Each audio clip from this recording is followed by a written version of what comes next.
Agenda 21. For many years we have heard of this Agenda 21, where people have screamed one world government, and others laughed at the thought. But what is Agenda 21? And has it even been implemented? The document in its entirety can be found in our description, where we gave a link to the UN website. We will discuss each section, and then you decide if it's been enacted. Is it as bad as people say? Was it a start to the New World Order? Well, I'll give you a hint. Yes. Yes, it is.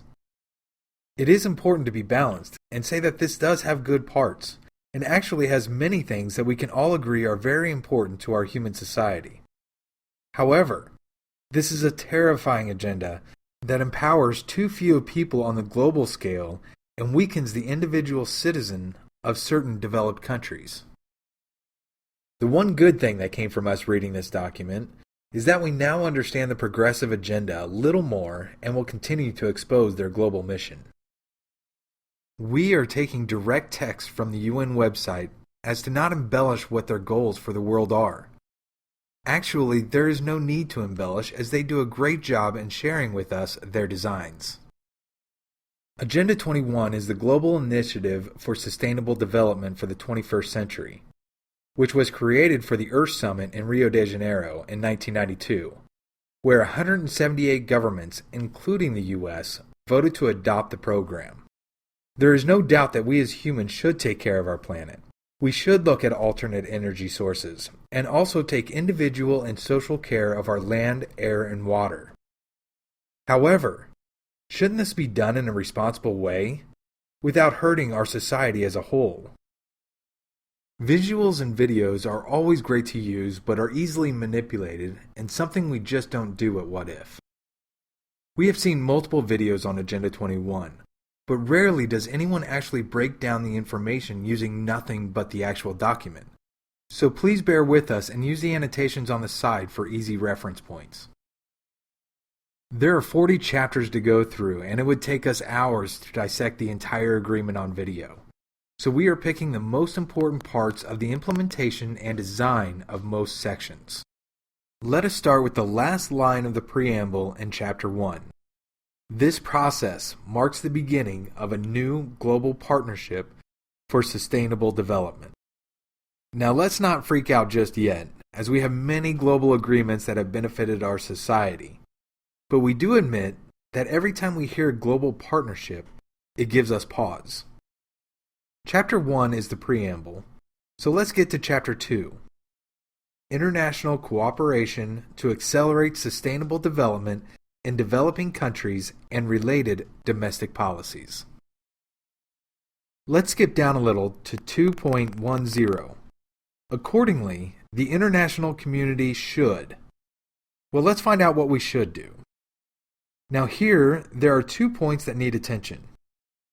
A. Halt and reverse protectionism in order to bring about further liberalization and expansion of world trade to benefit all countries, in particular the developing countries. Reverse and halt protectionism.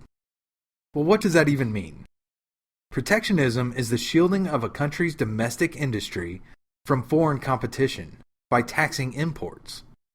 In other words, make it easier for us to buy foreign goods than domestic goods, which in turn hurts the domestic market, which affects our jobs. Is this why everything is now made in China? And D. Ensure that environment and trade policies are mutually supportive with a view to achieving sustainable development. Now this second part is defined throughout the entire agreement, so we won't comment here. 2.12. Therefore, all countries should implement previous commitments to halt and reverse protectionism and further expand market access, particularly in areas of interest to developing countries. This improvement of market access will be facilitated by appropriate structural adjustment in developed countries. Again, halt and reverse protectionism, and now we have structural adjustments in developed countries such as ours. Structural adjustments refer to the idea of businesses in one developed country producing goods that directly compete with a developing country's company. Now, this makes it easier and more cost-effective for a company to move its business overseas and again affects our domestic economy and jobs. 2.27. In regard to the external debt incurred with commercial banks, the progress being made under the strengthened debt strategy is recognized and a more rapid implementation of this strategy is encouraged.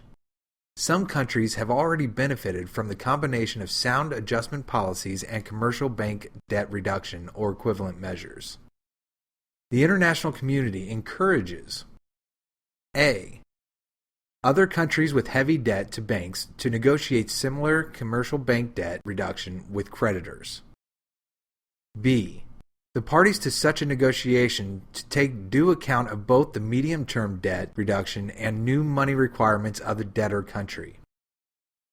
C. Multilateral institutions actively engaged in the strengthened international debt strategy to continue to support debt reduction packages related to commercial bank debt with a view to ensuring that the magnitude of such financing is consonant with the evolving debt strategy. D. Creditor banks to participate in debt and debt service reduction. E. Strengthen policies to attract direct investment, avoid unsustainable levels of debt, and foster the return of flight capital. The reason we added this part is because of the economic disasters in different countries. This allows countries such as Greece to continue spending money knowing that the international banks will consistently bail them out. This leaves no accountability to developing countries. Chapter 3. Combating Poverty. We think most people, both liberal and conservative, want to tackle this issue. The difference comes from how we handle this problem. There are very interesting things in this section, good and bad. But let's jump to 3.7. Sustainable development must be achieved at every level of society. C. Promoting or establishing grassroots mechanisms to allow for the sharing of experiences and knowledge between communities. The problem we have is the idea that the United Nations, the largest organization in the world, is going to establish a grassroots mechanism. Isn't this the complete opposite of what grassroots means? And E. Establishing a network of community-based learning centers for capacity building and sustainable development. What is capacity building? Well, let's take a look. This is a micro loft here in Vancouver. It's about 260 square feet and everything is really compact. It's got to be multifunctional. Sean Groff is a 26-year-old employee at Whole Foods who lives in a building that consists solely of what are known as micro apartments. We're standing in every room. We're standing in my kitchen and my dining room and my living room and my bedroom, and my bathroom's just around the corner. The table comes up. His dining room table is also his bed. The whole thing folds down. Just classic Murphy bed style. For about $950 a month, he learns to make do with his 260 square foot space. Voila. If I have company and I need another chair, I can use my coffee table again. And they can enjoy as well. This is a solution for people like myself in the stage of my life where I don't have that many things and I don't feel like I need that much space. I'm not really home that often. You ask yourself what you really need. And if you're honest about that, a lot of things become unnecessary. He happens to live in Vancouver, Canada, one of the first North American cities to embrace the tiny living concept. But the idea is catching on in a number of cities in the United States as well, like Seattle, San Francisco, New York, Boston, Washington, D.C., Providence, and Cleveland. They've all been pursuing projects to develop this new model. It's an idea that may be new to North America, but countries like Japan have for years looked to microapartments as a solution to high urban density. Is this what we want? The next section has 3 parts we need to discuss. 3.8. Governments, with the assistance of and in cooperation with appropriate international, non-governmental, and local community organizations, should establish measures that will directly or indirectly set up an effective primary health care and maternal health care system accessible to all. Well, we have Obamacare. No matter how ineffective, this will eventually lead to single payer.